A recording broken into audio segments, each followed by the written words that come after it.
आती है, और उन स्कंदों में से एक स्कंद है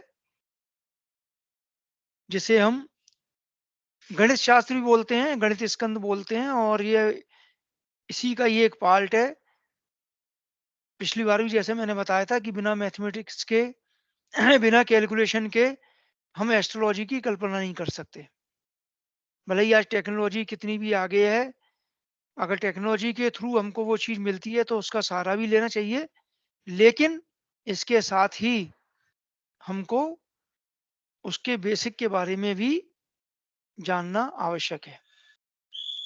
तो सबसे पहले जो इसका शुरुआत है, जो बेसिक है, इसको लेते हुए मैं शुरुआत कर रहा हूँ। कुछ आज का जो पार्ट है, सबसे पहले जो नक्षत्र मंडल है, जो नक्षत्र मंडल है, उसके बारे में हम क्या-क्या हमको वैसे ज़्यादा आवश्यकता नहीं पड़ेगी, लेकिन चूँकि बेसिक है हमारा, इसलिए हमको आना चाहिए। तो इसको आने के संबंध में हम थोड़ा-सा इसके बारे में थोड़ी चर्चा ज़रूर कर लेते हैं। मैं स्क्रीन भी शेयर कर देता हूँ, और उसके बाद थोड़ा आपको समझाता हुआ चलता हूँ कि हम किस तरह से इसके बारे में समझ सकते हैं कि इसका यहाँ पर क्या उपयोग है।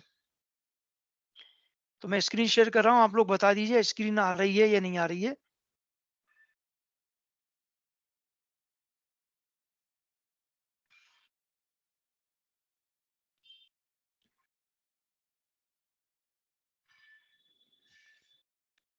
दिख रहा है गुरुजी। दिख रहा है? चलिए। देखिए, सबसे पहले प्रारंभिक समय में जब पृथ्वी की बात करते थे, पृथ्वी को ब्रह्मांड अथवा जो सौर जगत है, उसका हम केंद्र मानते थे, केंद्र माना जाता था। और ये माना जाता था, ये धारणा थी कि सूर्य, चंद्रमा और जितने भी अन्य ग्रह हैं, तारे, जैसा कि प्रतीत होता है, ये पृथ्वी के चारों ओर वास्तव में घूमते हैं। और हम जानते हैं कि पृथ्वी एक ग्लोब की तरह है, वो अपनी धुरी पर चारों ओर रोटेट होती है, घूमती है। और सूर्य और तारे उसके चारों ओर पूर्व से पश्चिम की ओर घूमते हुए प्रतीत होते हैं। क्यों प्रतीत होते हैं? क्योंकि पृथ्वी अपनी धुरी पर पश्चिम से पूर्व की ओर घूम रही है ना? पृथ्वी कैसे रोटेट होती है? पश्चिम से पूर्व की ओर। और हमको जो है, ये सूर्य, तारे इसके चारों ओर पूर्व से पश्चिम की ओर घूमते हुए प्रतीत होते हैं। जैसे हम कभी किसी ट्रेन में जाते हैं, तो आपने देखा होगा कि हम जब खिड़की से देखते हैं, तो हमको जितनी चीज़ें हैं, वो सारी चीज़ें चलती हुई गाड़ी से विपरीत दिशा में दौड़ती हुई दिखती हैं, ठीक है? जबकि वास्तव में ऐसा होता नहीं है। ऐसा लगता है सब पीछे जा रही हैं। तो वही स्थिति ठीक ऐसी ही हमको अपने, जब हम पृथ्वी पर यहाँ पर स्थित हैं, जब हम ब्रह्मांड की ओर और ना अच्छा ना आकाश मंडल की ओर देखते हैं, तो कुछ हमको ऐसा ही दिखाई पड़ता है। क्योंकि पृथ्वी सतह पर रहते हुए हम भी अंतरिक्ष में निरंतर उसी गति से घूमते रहते हैं, जिस गति से पृथ्वी घूमती है। क्योंकि जब पृथ्वी घूम रही है, तो हम भी घूम रहे हैं। सभी वस्तुएँ चलायमान हैं। और सूर्य, जो कि वास्तव में अचल है, हमें पृथ्वी से विपरीत दिशा में घूमता हुआ प्रतीत होता है। तो जो पृथ्वी है, वो पश्चिम से पूर्व की ओर घूमती है, और सूर्य अन्य तारे अंतरिक्ष में पूर्व से पश्चिम की ओर घूमते हुए प्रतीत होते हैं। अब पृथ्वी की जो धुरी है, जो उसकी एक्सिस है, उसके परिक्रमा जो कक्ष है, उसके तल पर बने लंब से लगभग 23.5 डिग्री के कोण पर झुकी हुई है। अगर हम इसका चित्र देखें, तो मैं आपको 1 मिनट थोड़ा-सा चित्र दिखाता हूँ। क्योंकि वो बिल्कुल ये कहना चाहिए कि कहीं न कहीं से थोड़ी-सी टेढ़ी है, जिसको हम टेढ़ा बोलते हैं, अपने एक्सिस से। और वो भी कितनी है? 23 एंड हाफ। तो 23 डिग्री और हाफ वो वहाँ से अपने एक्सिस से झुकी हुई है। तो इसका एक छोटा-सा मैं चित्र और दिखा देता हूँ, तो आपको दोनों चीज़ें चित्र से थोड़ी समझ में आ जाएँगी। ये इस तरह से है। इस ये जो दिख रहा है यहाँ पर, ये 23 एंड हाफ 0.5 डिग्री का जो एंगल दिख रहा है, इस एंगल के आधार पर थोड़ी-सी ये नॉर्थ पोल की तरफ, इसका सिरा ये नॉर्थ पोल की तरफ है, नीचे साउथ पोल है और थोड़ी-सी एक्सिस से ये इतना झुकी हुई है। तो अब इसका कारण क्या है? चूँकि ये सबका यहाँ पर कहीं न कहीं इसमें उपयोग है, उदाहरण है, क्योंकि इसके झुकने के कारण ही आगे चल के ऋतुएँ और हमारे मौसम है वो सब बनते हैं। तो पृथ्वी का जो परिक्रमा कक्ष है, ये तल है और ये अपना उत्तरी सिरा है, जैसा भी ये चित्र दिखा है उसी तरह का ये चित्र ये दिख रहा है सामने आपके। तो ये यहाँ पर ऐसे थोड़ा-सा ये झुकी हुई है 23 एंड हाफ, और ये पृथ्वी का ये परिक्रमा पथ है। तो पृथ्वी का अक्ष इतना झुका हुआ है कि अक्ष का उत्तरी ध्रुव सदैव ध्रुव तारे की ओर इंगित करता है। इसका जो उत्तरी सिरा है पृथ्वी का, जो नॉर्थ पोल है, उसकी तरफ ये इंगित रहता है। जिस स्थल पर पृथ्वी के अक्ष के उत्तरी और दक्षिणी सिरे पृथ्वी की सतह को छूते हैं, उन बिंदुओं को क्रमशः पृथ्वी के उत्तरी और दक्षिणी ध्रुव के नाम से जाना जाता है। जैसे मैंने अभी बताया था चित्र में भी, उसको हम नॉर्थ पोल और साउथ पोल बोलते हैं। अब आता है भूमध्य रेखा क्या है? इक्वेटर। तो इक्वेटर का मतलब ही होता है इक्वल करना, बराबर करना। यदि हम पृथ्वी को उसके अक्ष के लंब रूप एक काल्पनिक तल से, जो मान लीजिए पृथ्वी के केंद्र से गुजरता हो, काट दें, तो जैसा चित्र दिख रहा है, मान लीजिए हम इसको, ये एक हमने मान लीजिए एक शीट है और एक शीट पर अगर हम जैसे बॉल रखी है और इसको रख के हम इसको काट रहे हैं, तो ये सर्किल के रूप में इस तरह वृत्त के रूप में ये कटेगा। तो पृथ्वी की सतह पर ये बड़ा जो वृत्त बनेगा, इसको हम भूमध्य रेखा कहते हैं। इसको भौगोलिक या भूमध्य रेखा के नाम से भी जानते हैं।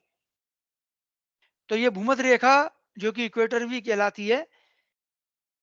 अब इसमें आता है कि जो उत्तरी और दक्षिणी गोलार्ध क्या है। देखिए, हमको मालूम है कि जो पृथ्वी का जो ग्लोब है, वो एक पूर्ण गोला नहीं है, पृथ्वी सतह से थोड़ी चपटी है। ये सब चीजें हम डिटेल में भी जो अपना खगोल शास्त्र का पेपर है उसमें भी पढ़ेंगे। चूंकि इसके कुछ चीजों का उपयोग अपने गणित शास्त्र में है, इसलिए मैं इसकी बेसिक यहाँ पर आपको बता रहा हूँ। तो भूमध्य रेखा के साथ साथ पृथ्वी का जो व्यास है, जो रेडियस है, वो अक्ष के साथ साथ वाले व्यास की तुलना में अधिक बड़ा है। क्यों बड़ा है? क्योंकि वो पृथ्वी ध्रुवों के पास थोड़ी चपटी है, और जबकि भूमध्य रेखा के पास वाली वो कुछ उभरी हुई है, कुछ उठी हुई है। तो इसका आकृति अगर देखा जाए, तो एक संतरे या तरबूज की तरह इसकी आकृति दिखती है। तो इसमें आप चित्र के द्वारा थोड़ा सा समझ लें। जैसे मान लीजिए इसको हम अगर बीच में से काट दें, तो इसके जो सिरे जैसे ये है, ये सेंटर हो गया पृथ्वी का। ये आपका पृथ्वी की धुरी जिस पर ये रोटेट हो रही है, ये अक्ष, एक्सिस या धुरी हो गया। ठीक है, ये नॉर्थ और साउथ, ये नॉर्थ पोल, ये साउथ पोल। तो ये चूंकि नॉर्थ यहाँ पर है, तो ये उत्तरी गोलार्ध हो गया, ये दक्षिणी गोलार्ध हो गया। ये हमारी, ये जो बीच वाला जो सर्किल की रेखा है, ये पृथ्वी की भूमध्य रेखा है। ठीक है, और ये वाली दूसरी, ये विषुवत रेखा है। अब हमने इसको मान लीजिए एक वृत्त मान लिया, जबकि ये व्रत नहीं है, क्योंकि हमने अभी बताया कि चूंकि चपटी हुई है सिरों पर, तो इसको हम एक तरबूजे की तरह ही, उसकी आकृति की तरह ही समझते हैं। तो पृथ्वी की सतह को एक काल्पनिक तल पर एक बड़े वृत्त के रूप में अगर काटें, जिसे भूमध्य रेखा से हम जानते हैं, अगर वो भी इसको दो भागों में काटे, तो प्रत्येक भाग जो आधा भाग होगा, उसको हमने इसको दो पार्ट में कर दिया गोलार्ध में। तो ऊपर वाला पार्ट जो नॉर्थ साइड है, उत्तरी साइड है, वो उत्तरी गोलार्ध हो गया, और दक्षिण वाला दक्षिणी गोलार्ध हो गया। अब आता है जी रेखांश और अक्षांश क्या है। ठीक है, तो जैसा कि ये सबसे ज्यादा उपयोगी अपने कैलकुलेशन में, जो हम गणित में कैलकुलेशन करेंगे, उसमें इसका बहुत उपयोग और बहुत नाम आएगा। लॉन्गिट्यूड और लैटिट्यूड। तो देखिए, सबसे पहले तो हम समझें कि इसकी आवश्यकता क्यों पड़ी। क्या था कि जब हमने अभी देखा, अगर जो पूरा भूभाग है उसको 2 पार्ट में बटा हुआ है, एक तो पूर्वी गोलार्ध और पश्चिमी गोलार्ध। जब पूरे भूभाग को बाँटा गया है, अ, अब क्यों आवश्यकता पड़ी हमको समय का निर्धारण करने की, समय की माप जब आगे पढ़ेंगे, तो अलग-अलग स्थानों के लॉन्गिट्यूड अलग-अलग क्यों बनाए गए। तो सबसे पहले भूभाग को 2 खंड किए गए, एक हो गया पूर्वी गोलार्ध और हो गया पश्चिमी गोलार्ध। और उसमें लंदन के पास एक ग्रीनविच जगह है, जो वहाँ की वेधशाला है, उसको शून्य मानकर, उस जगह को 0 मानकर सभी देशों के अंतर उससे निश्चित कर दिए गए। तो जैसे आकाशमंडल भी पूरा 360 डिग्री के डिवीजन में डिवाइड है, उसी तरह से इस पूरे भूभाग को भी 360 डिग्री के खंडों में बाँटा गया। तो 0 से लेके 180 डिग्री तक पूर्वी गोलार्ध, और और इसके आगे 180 से 360 तक, 180 से लेके 0 तक पश्चिमी गोलार्ध है। तो इस प्रकार डिग्री के आधार पर पूरे देशों की स्थिति को, पॉइंट को वहाँ पर निर्धारित किया गया। अब हम अगर छोटे रूप में देखें, जैसे ये तो पूरे भूमंडल की बात हो गई।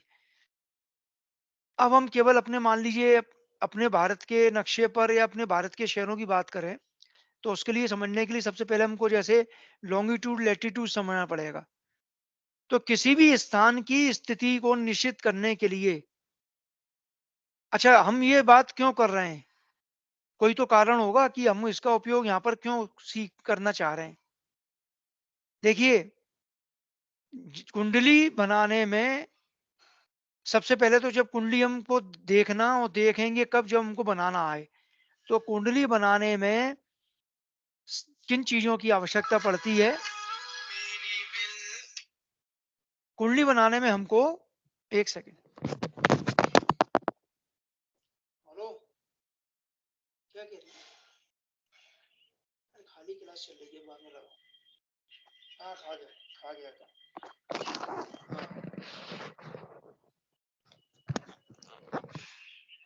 तो कुंडली बनाने में हमको सबसे ज्यादा आवश्यकता पड़ती है किसी भी व्यक्ति के जन्म दिनांक की, उसके स्थान की और टाइम की। अगर कोई भी एक चीज नहीं होगी तो चाहे सॉफ्टवेयर हो चाहे कोई हो, सब असमर्थ हो जाते हैं उसकी पूरी कुंडली बनाने में। तो देखिए, दिनांक तो मान लीजिए किसी ने बता दी, क्योंकि मालूम है बच्चे का जन्म हुआ है, तो उसका हमको दिनांक मालूम है कि साहब 4 दिसंबर 1900 या 2022 जो भी है। अब इसके बाद उसको समय भी बता दिया, और स्थान तो मालूम है ही, क्योंकि जिस स्थान पर जन्म हो रहा है। लेकिन इसमें से एक चीज ऐसी है कि वही सेम टाइम पर और उसी दिनांक पर, उसी समय पर हजारों लाखों बच्चे जन्म लेने वाले होंगे, लेकिन स्थान सबके अलग अलग होंगे। तो वो स्थान, कोई मान लीजिए ग्वालियर में कई होंगे, ग्वालियर में भी कई अलग अलग जगह पे होंगे, और फिर जब देश की बात करेंगे तो देश में अलग अलग सिटी होंगी। तो उनकी, उनका जो स्थान का जो लॉन्गिट्यूड है, जो उनकी अक्षांश है, वो सबका अलग अलग होगा। इस कारण जब तक हम उसकी कैलकुलेशन करना नहीं सीखेंगे, तो हम उसकी सही कुंडली नहीं बना पाएंगे। तो किसी भी स्थान की स्थिति को बताने के लिए, या किसी भी एक स्थान पर एक बिंदु को निश्चित करने के लिए, हमें तल या उस स्थान को दिशाओं में बांटना होगा। ठीक है? तो एक उदाहरण दिया है, जो हमारी बुक है उसमें समझाया गया है कि हम किस तरह इसको समझें, कि एक समान अंतराल पे हमने मान लीजिए एक समांतर रेखाओं के साथ 2 सेट खींच लिए, जैसे हम ग्राफ पेपर यूज़ करते थे पढ़ते समय। तो ग्राफ पेपर में आपने देखा होगा छोटे-छोटे खाने बने रहते थे, उसी से हम नक्शा बनाते थे। तो उसी प्रकार से मान लीजिए ये एक सामने जो आपके दिख रहा है एक ग्राफ पेपर टाइप का ही है। इसमें हमने जैसे यहाँ पर ये नॉर्थ, ये साउथ और ये पूरब और ये पश्चिम, यहाँ पर ईस्ट और ये वेस्ट। अब इसमें कुछ पॉइंट दिए हैं जैसे का, और ये बीच में ये जो गोला बनाया है ये स्थान का है, और ये गोला बनाया है ये घा है, ये गा है और ये खा है, या एबीसीडी मान लें, कुछ भी मान लें। और हमारा जो मेन पॉइंट है ये हमारा ओ। अब ये मेन पॉइंट क्या है, थोड़ा सा इसके बारे में बात करते हैं। देखिए, अभी मैंने थोड़ी देर पहले आपको बताया कि जब पूरे भूमंडल की वो जो है डिवाइड किया गया, तो वहां पर एक जगह पर ऐसा बनाया गया जिसको 0 डिग्री माना गया। उस 360 में 0 डिग्री निश्चित किया गया। वो 0 डिग्री स्थान था लंदन का ग्रीनविच। उसको उन्होंने निर्धारित कर दिया कि भाई यहाँ से अब ये सभी जगहों की दिशाएं और सभी जगहों के लॉन्गिट्यूड निश्चित किए जाएंगे। अब सबसे पहले जो चीज देखिए भूमंडल की है हुई, वही चीज हर देश ने अपने अपने लिए निर्धारित की। क्योंकि शुरू में अगर ये चीज अब निर्धारित नहीं थी, तो रेलवे टाइम में और जहाजों के आवागमन में, इन सब में बड़ी दिक्कत होती थी। क्योंकि मान लीजिए कोई ट्रेन या कोई जहाज या एरोप्लेन अगर दिल्ली से कलकत्ता जा रहा है, तो उस समय दिल्ली का टाइम और कलकत्ता का टाइम बिल्कुल अलग अलग था। जैसे आज के समय में हम देखें कि आज हमारे देश का और जैसे मान लीजिए किसी भी अन्य देश का, सबके टाइम जोन अलग होते हैं। जैसे पाकिस्तान से लगभग आधा घंटे का अंतर है, श्रीलंका बांग्लादेश से लगभग एक सवा घंटे का अंतर है, सब जगह का अलग अलग अंतर है। अब चूंकि वही स्थिति जब देश में ये चीजें निर्धारित नहीं थी, तो वही स्थिति एक दूसरे स्थान से शहर में, एक स्थान से दूसरे स्थान तक उसका जो है टाइम अलग अलग हो जाता था, जिसकी वजह से काफी दिक्कतों का सामना करना पड़ता था। तो सबसे पहले अगर हम इतिहास की बात करें, तो भारत के एक जगह थी सोनहाट, ये पूर्वी राज्य था। और गोलकुंडा जो मद्रास के पास है, इसका जो देशांतर था, जो लॉन्गिट्यूड था, वो 82-31 के लगभग था। और उत्तर प्रदेश के जिला मिर्जापुर के पश्चिम विंध्याचल रेलवे स्टेशन, जो स्थान है यहाँ का 82-30, इसके आसपास 82-30 के आसपास था ये जगह। तो पहले सन 1 जुलाई 1905 के पहले समय में, 1905 के पहले की बात कर रहा हूं मैं, मद्रास जो कि 80-17 देशांतर था, इसके आधार पर निर्धारित होता था। फिर 1 जुलाई 1905 से 31/8/1942 तक 82-30 देशांतर के आधार पर हुआ। और इसके बाद ये 15/10/1945 से पुनः 82-30 देशांतर के आधार पर अभी तक ये टाइम चल रहा है। इसका मतलब ये है कि जो यहाँ पर हमारा विंध्याचल रेलवे स्टेशन के पास का मिर्जापुर की जगह थी 82-30, उसको हमने स्टैंडर्ड आईएसटी अपना बना लिया। स्टैंडर्ड जो वहाँ का जो टाइम जोन था, उसको निर्धारित कर दिया। लॉन्गिट्यूड वहाँ का हमारा स्टैंडर्ड हो गया। मतलब हम जितनी भी जगह की जब लॉन्गिट्यूड का डिफरेंस निकालेंगे आगे चल के, और जब वहां पर कंपेयर करेंगे, तो हम 82-30 से करेंगे। 82-30 हमारा स्टैंडर्ड है। तो यहाँ पर जैसे ये सामने आपको मैंने जो बताया, जैसे ओ वाला पार्ट है, ये मान लीजिए ये हमारा स्टैंडर्ड है। अब जैसे मान लीजिए ये का ख ग घ या एबीसीडी जो भी माने हम, ये 4 पॉइंट हैं। अब इन 4 पॉइंट के लिए हमको दूरी देखना है। तो जैसे मान लीजिए पहला पॉइंट है जो का, उसको हम कह सकते हैं कि लगभग 13 यूनिट इकाई पूर्व दिशा में और 7 यूनिट इकाई उत्तर दिशा में ये दूर है। क्योंकि देखिए, ये जो अपना मानक है, जो मैंने ओ वाला यहाँ से गिने, ये पूर्व साइड है, तो यहाँ से लेके ये 13 और ऐसे में ये 7। तो हम कह सकते हैं कि ये 13 डिग्री पूर्व और 7 डिग्री 13 डिग्री सॉरी हाँ, पूर्व और 7 डिग्री ये उत्तर की साइड है, ये वाला जो मानक है, ये पॉइंट। और इसी तरह अगर जैसे खा की बात करें, तो खा भी इसमें कितना आगे है? 10 यूनिट इकाई पश्चिम में और 5 यूनिट इकाई उत्तर दिशा में। तो मतलब इस तरह से अगर हम रेखांकित करें, तो हमको सही जगह का स्थान का पता पड़ जाएगा कि वो वहां से स्टैंडर्ड जगह से कितनी दूरी पर स्थित है। अब अब हम बात करते हैं अक्षांश और रेखाएं और देशांतर रेखाओं की। थोड़ी थोड़ी इनकी भी नॉलेज ले लेते हैं। जैसे कि अभी हमने देखा था कि पृथ्वी को जैसे इस रूप में अगर हम देखें, ये थोड़ा सा चपटा सा रूप है।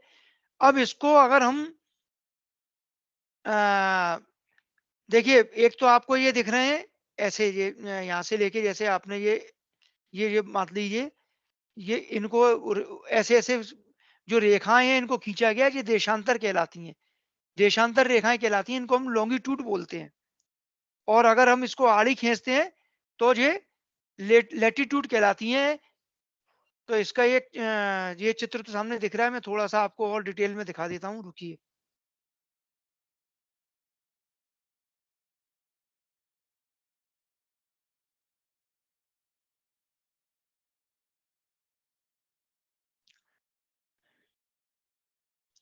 देखिए, अगर हम इसके पृथ्वी को पूरा एक वृत्त के रूप में मान लें, और इसके चारों तरफ, अगर चूंकि इसके पीछे भी, क्योंकि कोई ये गोला है, गोला जो मान लीजिए एक फुटबॉल है, और फुटबॉल पे हमको रेखाएं खींचना है, तो हम अगर उसके सिरे से रेखाएं खींचेंगे, तो जितनी आगे खींचेंगे उतनी रेखाएं हम पीछे भी खींचेंगे। समझ रहे हैं? तो अगर हम इसको इस तरह की रेखाएं, जो कि ऐसी रेखाएं जो यहाँ पर सीधी रेखाएं जो कि ये लॉन्गिट्यूड कहलाती हैं या देशांतर कहलाती हैं, ठीक है? तो ये हमको क्या बताती है कि ये मान लीजिए जो सेंटर पॉइंट है, जो ग्रीनविच वाला जो मैंने अभी बताया था, तो किसी भी देश की स्थिति या शहर की स्थिति इस मिडिल पॉइंट से कहां पर है। मतलब इसको लॉन्गिट्यूड से हम क्या देखते हैं? लॉन्गिट्यूड से हम किसी भी जगह की स्थिति उस सेंटर से ईस्ट में है या वेस्ट में है। तो ये ग्रीनविच से कितनी डिग्री या कितनी दूरी पर ये स्थित है। अब चूंकि यहाँ पर 360 डिग्री है और 360 हमने रेखाएं खींची हैं, यानी कि लगभग 1 डिग्री एक लाइन के लिए इसमें मानी गई है। 1 डिग्री को हम एक लाइन के बराबर मान सकते हैं। अब इसी तरह आता है आपका लैटिट्यूड। तो लैटिट्यूड में हमने ये आड़ी रेखाएं ऐसे खींच दी, और ये भी जितनी आगे खींची हैं उतनी पीछे होंगी। और ये भूमध्य रेखा है, इसके इधर हमने इसको इनको खींचा है, तो ये लैटिट्यूड कहलाती हैं। अब चूंकि पूरे एक दिन में 24 घंटे में मान लीजिए 360 डिग्री है, 24 घंटे में, तो एक घंटे में 360 डिवाइड बाय 24 मतलब 15 डिग्री। ठीक है? तो इस तरह से अगर देखा जाए, तो अगर मान लीजिए अ, एक स्थान से दूसरे स्थान की दूरी तक अगर जाना है, तो हम यहाँ पर डिग्री के आधार पर देख सकते हैं कि वो कितनी डिग्री पर स्थित है एक स्थान से दूसरे स्थान पर जाने के लिए। तो उसके लिए हमको यहाँ पर लॉन्गिट्यूड और लैटिट्यूड का सहारा लेना पड़ेगा। तो इसका उपयोग चूंकि हमारा यहाँ लग्न साधन में और आगे चल के ज्योतिष में बहुत पड़ेगा, इसलिए इसको बेसिक समझने के लिए हमको यहाँ पर अक्षांश और देशांश ये समझने पड़ेंगे। अब ये देखिए, ये है हमारी अक्षांश रेखाएं। ये जो आड़े में ये खींची हुई हैं, ये इस तरह से अक्षांश रेखाएं हैं। ये पृथ्वी की भूमध्य रेखा बीच वाली है, उसके चारों ऊपर और नीचे ये सारी यहाँ पर ये अक्षांश रेखाएँ दी हुई हैं।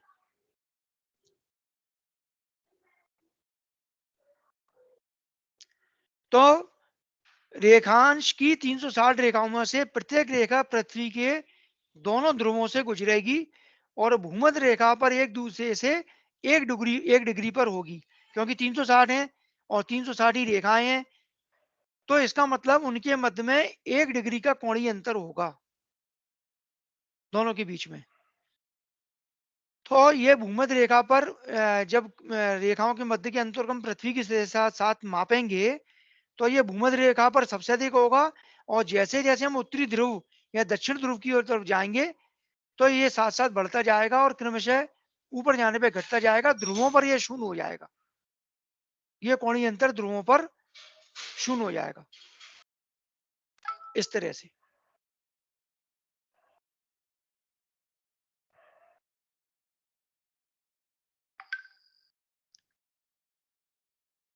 तो केवल इसका बेसिक हमको समझना है कि अक्षांश या भूमध्य रेखा क्या है, लॉन्गिट्यूड क्या है, लैटिट्यूड क्या है, ये सारे। वैसे आपको मैं फिर बता रहा हूँ डिटेल में, आपको खगोल का जो हमारा पेपर है, जब आप खगोल शास्त्र पढ़ेंगे उसमें भी आएगा। चूंकि इसका थोड़ा सा जो डेफिनेशन या कहना चाहिए इसकी जो परिभाषाएं हैं, वो हमारे इसमें आनी थी, इसलिए मेरे को इसमें बताने की आवश्यकता पड़ी। अब हम आते हैं समय के माप की ओर। समय का माप, जो कि देखिए आज के समय में अगर हम बात करें, तो आज हम सब लोग घंटा, मिनट, सेकंड और इसके बारे में जानते हैं, और आदि भी हैं, इसी के बारे में ज़्यादा यूज़ करते हैं। लेकिन अगर हम पुराने समय की बात करें, वैदिक समय की बात करें, तो वैदिक समय में जितने भी समय की माप होती थी, वो घटी पल्ले या विपल में होती थी। और पुरानी आप कुंडली भी देख लें, जितने भी पुरानी कुंडली रखी होगी उसमें भी समय ज़्यादातर घटी पल में दिया रहता है। और कई बार ऐसी स्थिति भी आती है कि कोई व्यक्ति, या आपके साथ भी आ सकती है, या कुछ लोग, अगर आप लोग में से कोई लोग एस्ट्रोलॉजी से कुछ जुड़े होंगे तो जानते होंगे कि वो पुराने समय की जब कुंडली कोई अपने सामने रख देता था, तो उस कुंडली में जो समय है वो घटी पल में दिया रहता है। अब हमारे पास लाख कंप्यूटर सामने रखा है, मोबाइल रखा है, और अगर हमको उसको घटी पल को उसमें कन्वर्ट करना नहीं आ रहा, टाइम को, तो फिर हम उसको, जब तक आप टाइम नहीं डालेंगे सॉफ्टवेयर में या उसमें मोबाइल में, तो उसके बिना कुंडली नहीं बन पाती। क्योंकि पुराने समय में ज़्यादातर जितने भी एस्ट्रोलॉजर थे, जितने भी पांडित्य काम कर्म करने वाले, कुंडली बनाने व्यक्ति थे, वो सारे उसमें यूज़ भी उसी का घटी पल का ही करते थे। वो घंटे मिनट का यूज़ बहुत कम करते थे। चूँकि आज के समय में घंटे मिनट या आज की माप का बहुत ज़्यादा उपयोग है, और चूँकि हमको इसकी बेसिक के बारे में, और जो है हम वैदिक ज्योतिष और वैदिक गणित भी पढ़ रहे हैं, तो हमको मालूम होना चाहिए कि घटी पल क्या है और घटी पल से कन्वर्ट कैसे करते हैं। तो देखिए, जैसे इसमें दिया है, जो Hindu measurement of time schedule था लूनार मैट्रिक्स का, अ, जिसके आधार पर ट्रॉपिकल मैट्रिक्स कंसेप्ट था, अधिक मास और 6 मास, ये सारे कन्वर्जन घटी पल में ही दिए रहते हैं। तो घटी पल क्या है, ये क्या इकाई है? किसी भी समय का अर्थ जब हम बात करते हैं, तो घंटे, दिन, वर्ष, घड़ी या कैलेंडर के द्वारा सांकेतिक काल देखा जाता है। वर्तमान युग में जैसा हमें मालूम है, समय की इकाई घंटा, मिनट, सेकंड है। प्राचीन काल में ये नहीं थी। और प्रागैतिक काल के समय की गणना आकाश में स्थित सूर्य की स्थिति के अनुसार की जाती थी। जैसा कि हमें मालूम है कि हमारे वैदिक गणित में और पंचांग के उसमें, भारतीय ज्योतिष में, सौर दिन की गणना एक सूर्योदय से लेके दूसरे सूर्योदय तक होती है। तो इंडियन टाइम मेजर जो रहे हैं, वो कौन-कौन से हैं, इनको थोड़ा समझ लीजिए अच्छी तरह से। आपके आगे चल के इसका उपयोग भी है, और परीक्षा की दृष्टि से भी इससे संबंधित क्वेश्चन कई बार पूछे जाते हैं। देखिए, एक दिन या 24 घंटा वो 60 घटी के बराबर होता है। जैसे हम कहते हैं कि आज के समय में हम एक दिन में पूरे 24 घंटे मानते हैं, जबकि वैदिक उसमें पूरे एक सूर्योदय से लेके सूर्यास्त तक जो पूरा टाइम है, उस टाइम में हम इसको 24 घंटे में इसको हम 60 घटी बोलते हैं कि 60 घटी का है। अब जिस तरह से 24 घंटे में एक दिन और हम कहते हैं 1 घंटे में 60 मिनट और 60 में सेकंड में 1 मिनट, जैसे हम उसकी छोटी-छोटी इकाइयाँ करते जाते हैं, ठीक वैसे ही पुरानी इकाई भी हैं, जैसे 1 घटी में 60 पल, तो हम पल बोलते हैं। और पल का तो बहुत ही जो है कई बार हमारी जो वार्तालाप है उसमें कई बार आता है कि पल-पल की बात है, और पल जो बोलते हैं ना, एक पल क्षण वही पल है जी।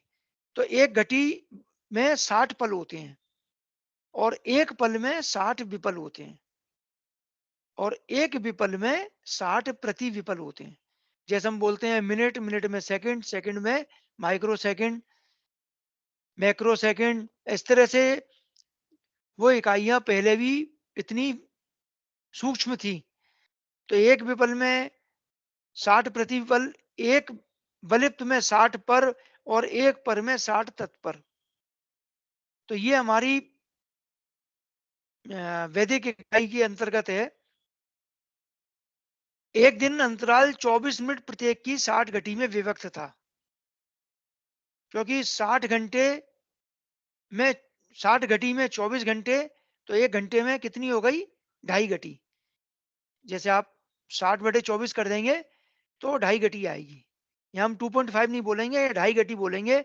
2 सही 1 बटा 2, क्योंकि यहाँ पर दशमलव नहीं होता।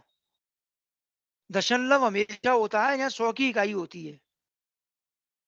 समझ रहे हैं आप? और यहाँ पर इकाई है 60 की मैक्सिमम, तो यहाँ पर हम इसको दशमलव नहीं बोलेंगे, तो ये ढाई घटी है। तो जैसे 60 घटी में 24 घंटे, 24 घंटे तो 1 घंटे में कितनी? ढाई घटी। इसी प्रकार 60 पल में 24 मिनट, 60 पल में 24 मिनट, तो 1 मिनट में ढाई पल। 60 विपल में 24 सेकंड, तो 1 सेकंड में ढाई विपल। तो हमेशा जब हम घटी पल को घंटा मिनट में परिवर्तित करेंगे तो ढाई से गुणा करेंगे, और घंटा मिनट सेकंड को घटी पल में करेंगे तो ढाई से भाग देंगे। तो ये घटी पल का सिंपल सा सूत्र है। आपको ढाई से गुणा भाग करना है, कैसे करना मैं अभी आगे बता रहा हूँ। लेकिन पहले हमको केवल याद रखना चाहिए कि 60 घटी में 24 घंटे होते हैं, तो 1 घंटे में हो गई ढाई घटी। समझ में आ रहा है कि नहीं? क्या किसी को नहीं आ रहा? गुरुजी दोबारा बताएंगे? जी? दोबारा बता दो, आप समझ में नहीं आया थोड़ा।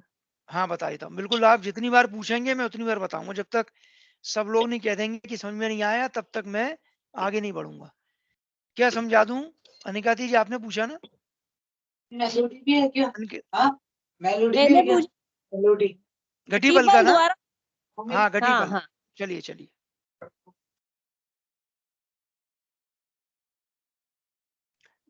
देखिए, ये तो हम जानते हैं, आप घंटा मिनट तो समझते हैं? जी गुरुजी। अब जैसे आपको मालूम है कि 1 घंटे में कितने मिनट होते हैं? 60 मिनट। 60 मिनट। अब 1 दिन में कितने घंटे होते हैं? एक घंटे पूरे 1 दिन में? एक दिन में क्या कहते हैं, 3 12 से घंटे होते हैं। हैं? 24 घंटे, 24 घंटे। 24। अरे इतना टाइम मत लगाओ भाई, 24 घंटे ये तो सबको मालूम। 24 घंटे। ए, एक दिन में 24 घंटे होते हैं, इसलिए ये जब रात के 12 के बाद जो अपनी रेलवे टाइम के अनुसार अगर हम कैलकुलेट करते हैं तो क्या बोलते हैं? 13, 14, 15, 16 ऐसे हाँ ही हाँ। बोलते हैं ना? जी जी। क्योंकि अगर हम 14 बोल रहे हैं, इसका मतलब नहीं, अ, रात के 12 नहीं, सॉरी, दोपहर के बाद 12 बजे के बाद जब हम गिनते हैं दोपहर के 1 बजे तो 13 हो जाते हैं, दोपहर के तो 14 हो जाते हैं, ऐसे रात को पहुँचते-पहुँचते 24 हो जाते हैं और हुँ, फिर 1 से स्टार्ट हो जाता है। तो स्टार्ट। जिसको आप एएम और पीएम भी बोलते हैं, समझ जी। रहे हैं? हुँ, हुँ। तो वो 24 घंटे पूरे जो 24 हैं, ये यहाँ पर 60 घटी के बराबर हैं। मतलब यहाँ पर पूरे 24 घंटे को 60 घटी में डिवाइड किया गया है। ठीक कहने है। का मतलब है पूरा 1 दिन कितने के घटी के बराबर होता है? 60 घटी 60। 60 घटी। तो जैसे 1 दिन यानी कि 24 घंटे बराबर 60 घटी, तो 1 घटी बराबर 1 60 घंटा बराबर 60 पल हो गया। नहीं, नहीं। अच्छा, वो मैं समझाऊँगा, पहले ये समझिए। ढाई। हाँ, अब ढाई कैसे हुआ देखिए, मैं आपको थोड़ा-सा भी जब मैं बाद में कराने वाला था वो पहले ही समझा देता हूँ, रुकिए।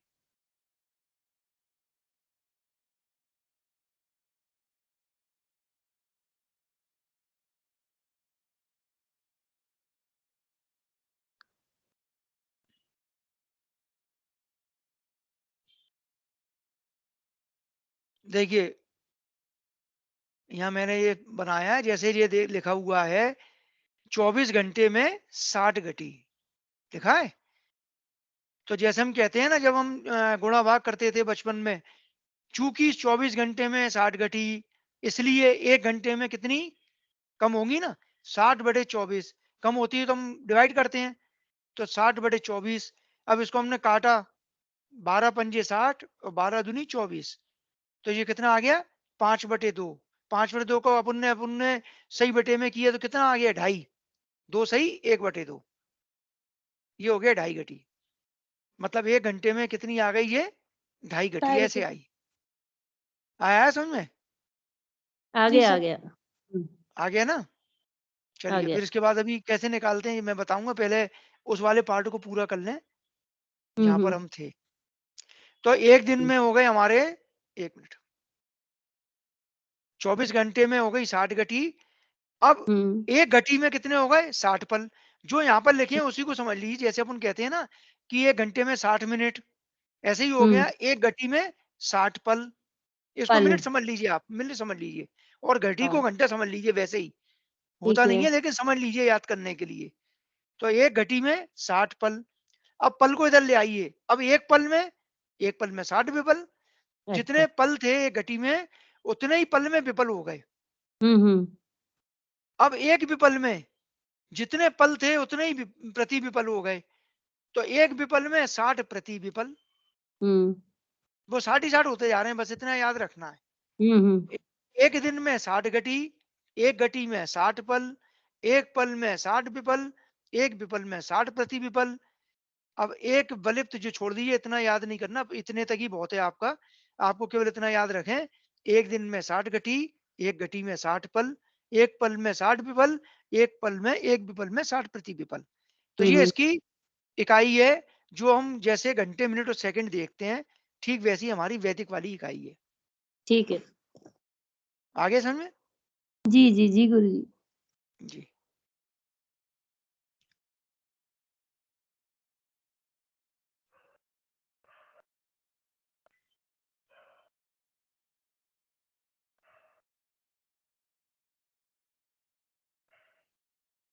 चलिए, अब इसको मैं परिवर्तित करना और सिखा देता हूँ, क्योंकि इसके आगे का, क्योंकि आपकी अगली क्लास में परिवर्तित करना पहले सिखा दूँ कि हम इसको चेंज कैसे करते हैं। घटी पल से घंटे मिनट में और घंटे मिनट से घटी पल में कैसे परिवर्तित करेंगे। जैसे अम, अभी तो खैर बच्चों को या कई लोग बच्चों को पढ़ाते हैं, या आपने देखा होगा बच्चों को, तो शुरुआत में यही दिया रहता है, तो घंटे से मिनट में बना दो, मिनट से घंटे में परिवर्तित करो, सेकंड में परिवर्तित करो। ठीक वैसे ही है कि हम घटी पल से घंटे मिनट में कैसे परिवर्तित करेंगे। तो देखिए, जैसा भी मैंने बताया था थोड़ी देर पहले कि चूंकि 24 घंटे में 60 घटी, इसलिए 1 घंटे में ढाई घटी। हुँ, इसी प्रकार से जब हम घटी पल से घंटे मिनट बना रहे हैं, तो हमको क्या करना पड़ेगा? 2 ढाई है, 2 सही 1/2। तो इसका हुँ, मतलब क्या है कि 2 से हम मल्टीप्लाई कर दें और 5 से डिवाइड कर दें, क्योंकि 2 दूनी 4 और 1 5/2 हो रहा है। तो जब हम इसको करेंगे तो 2 से हम मल्टीप्लाई करेंगे और 5 से डिवाइड करेंगे। तो जैसे मान लीजिए एक उदाहरण के तौर पर 20 घटी और 20 पल को हमको घंटे मिनट में चेंज करना है। तो हम कैसे करेंगे घटी और 20 पल को? तो मैंने बताया 2 से मल्टीप्लाई कर दें। तो 2 से मल्टीप्लाई किया तो देखिए दोनों को करेंगे। 20 घटी को किया तो कितने हो गए? 28 दूनी 56 और 20 पल को किया तो कितने हो गए? 40। ठीक है? अब हमने पहले 56 को हमने, क्योंकि ये तो ये पल है, पहले हम इसको घटी को कर रहे हैं। तो 56 के लिए हमने 5 से इसको डिवाइड किया तो हमारा आ गया, देखिए 11 पंजे 55। तो ये आ गया आपका एक बचा, तो ये 11 बाई डिवाइड हो गया। अब चूंकि ये एक जो बचा है, ये इकाई तो आ रही है काय की? घटी की। घंटे की। ये घंटी नहीं घटी। हाँ, घटी। घटी। अब हमारे पास बचे हुए यहाँ पर पल, जो इससे छोटी इकाई है। और हमने अभी पढ़ा था कि एक घटी में होते हैं 60 पल। तो चूंकि अब एक घटी बच रही है तो उसको हम पल में कन्वर्ट कर देते हैं, क्योंकि हमारे पास पल बच रहे हैं। तो अच्छा। 60 के हमने क्या किया, 1 इंटू 60 हम्म और प्लस ये 40 जोड़ दिए जो बचे हुए थे। तो एक टोटल कितने हो गए? 60 इंटू 1 60 प्लस 40 100। 100 हो गए ना? अब फिर इसको हमने 5 से डिवाइड किया तो ये आ गया हमारा 20। तो आंसर कितना आ गया? 11 घंटे 20 मिनट। मिनट। ये 20 मिनट हो गए, ये 11 घंटे हो गए। तो हाँ। घटी इस पल से हमने कन्वर्ट कर लिया कि 28 घटी 20 पल के हो जाते हैं 11 घंटे 20 मिनट। हम्म समझ में आया सबको? पहले तो ये बताओ। आ गया। नहीं, आपने तो बोल दिया और तो सब चुप हैं। जब तक सब लोग नहीं वो बोलेंगे। फोन लगा जी दिया। सर। जी सर, आ गया। आ गया ना? बस थोड़ा बिल्कुल। सा प्रैक्टिस करेंगे तो आगे आ जाए। हाँ, नहीं, मैं प्रैक्टिस को तो मैं दे दूंगा, लेकिन बेसिक्स मतलब समझ में आना चाहिए। बहुत सिंपल सूत्र है कि आपको 2 से मल्टीप्लाई करना है और 5 से डिवाइड करना है, अगर घटी पल से घंटा मिनट में चेंज कर रहे हैं तो। घटी पल टू घंटा मिनट, मतलब पुराने सिस्टम से नए में आ रहे हैं तो 2 से मल्टीप्लाई कर दें और 5 से डिवाइड कर दें। बहुत सिंपल है, कुछ नहीं करना। केवल जैसे 28 घटी 20 पल, दोबारा समझा रहा हूँ फिर समझ लें। 2 से मल्टीप्लाई करना है तो 2 से मल्टीप्लाई, चूंकि दोनों इकाई इसी की हैं, जैसे रुपए पैसा, मीटर सेंटीमीटर, किलोमीटर मीटर, ऐसे ही घटी पल घंटा मिनट, ऐसे ही ये घटी पल है। तो हम इसको कन्वर्ट कर रहे हैं तो 2 से मल्टीप्लाई दोनों को करेंगे। तो हमने पहले 2 से 28 को गुणा किया तो आ गया 56 और 2 को 20 को गुणा किया तो आ गया 40। अब हमने 5 से डिवाइड किया तो पहले ये 56 5 से डिवाइड किया तो कितने आ गए? मैंने पूरा नहीं किया जैसे करते हैं बच्चों, जैसे कि 5 एकम 5 फिर 6 उतारे, ये तो पूरे डायरेक्ट 11 हो गया। 11 पंजे 55। अब यहाँ पर एक बचा शेष। अब जो शेष बचा है, ये क्या बचा है? घटी। क्योंकि 56 घटी थी टोटल, 55 यहाँ पे हम ये हमने माइनस कर दी। अब बच रही है एक। अब एक घटी और बच रही है यहाँ पर 20 पल। तो हम क्या करेंगे कि चूंकि यहाँ पर पल बच रहे हैं तो इस घटी को भी पल में कन्वर्ट कर देंगे। तो हमने क्या किया, चूंकि हमको मालूम है एक घटी में 60 पल होते हैं, इसलिए हमने 1 इंटू 60 कर दिया। तो ये होगा एक घटी के 60 पल प्लस 40 ये वाले पड़े थे जो जो दिए हैं, 40 जो हमने निकाले थे। तो 40 प्लस 60 हो गए टोटल 100। इसको 5 से डिवाइड किया तो आ गया 20। तो हमारा आंसर आ गया 11 घंटे 40 मिनट। अब अगर हमको घंटे मिनट से घटी पल में जाना है, मतलब कोई चीज हमको घंटे मिनट में दी है और कोई कह रहा है घंटे इसको घटी पल में बनाओ, तो इसका उल्टा कर देंगे। 5 से मल्टीप्लाई कर देंगे, 2 से डिवाइड कर देंगे। बिल्कुल उल्टा। 5 से मल्टीप्लाई 2 से डिवाइड कैसे करेंगे देखो। 11 घंटे 20 को हमने कन्वर्ट करना है घटी पल में। तो 11 20 जो लिखा है, इसको पहले 5 से मल्टीप्लाई किया तो देखिए यहाँ पर आएगा। आप सोच रहे होंगे ने 56 क्यों लिख लिया? पहले आएगा यहाँ पे 55, 11 पंजे 55। अब यहाँ पर जो 20 है इसको मल्टीप्लाई किया तो आया 20 पंजे 100। ये घंटे मिनट है, याद रखिए। क्योंकि अभी घंटे मिनट की बात चल रही है। अब यहाँ पर 100 जो मिनट हैं, ठीक है, हमको मालूम है 60 मिनट में 1 घंटा होता है। तो हम क्या करेंगे, इसके 60 मिनट 60 मिनट का जो 1 घंटा है उसको इसमें 55 में जोड़ देंगे और यहाँ पर लिख लेंगे 60 मिनट। तो हमने यहाँ 55 में 1 जोड़ दिए तो आ गए हमारे ये 56, ठीक है। और जो 60 हैं, जो 100 में से घटा दिए, बचे हमारे यहाँ पे 40 मिनट। तो हमने पहले 56 को डिवाइड किया 2 से,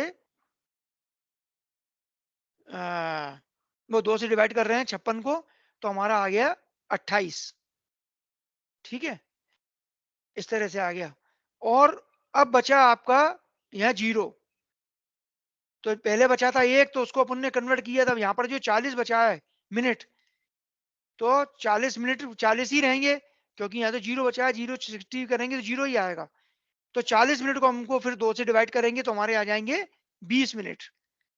तो हमारे यहाँ पर कितने आ गए आंसर में, 28 घटी और 20 पल, ऊपर 28 घटी और 20 पल।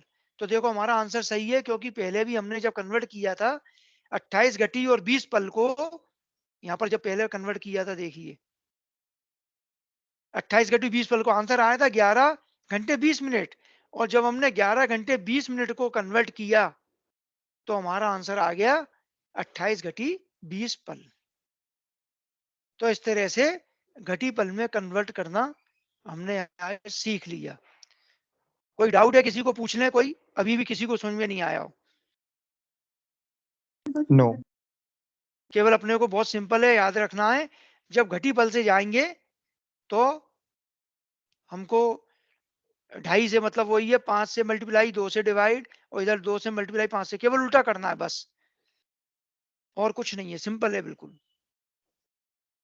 तो चलिए, आज हमने जो इसका बेसिक था, अक्षांश के बारे में, देशांतर के बारे में, और इसकी समय की माप है जो घटी पल, पुरानी वैदिक वाली माप है,